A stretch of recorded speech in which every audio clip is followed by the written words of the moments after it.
يا هضيمة صعب وصف الحال من رجعوا عليها. يا هضيمة صوت قنفذ والمغيرة انطبع بيها.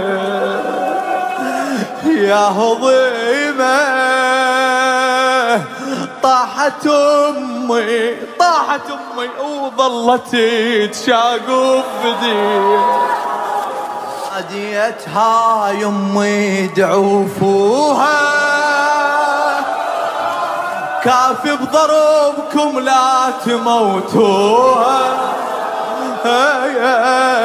طير وبدون جناح خلوها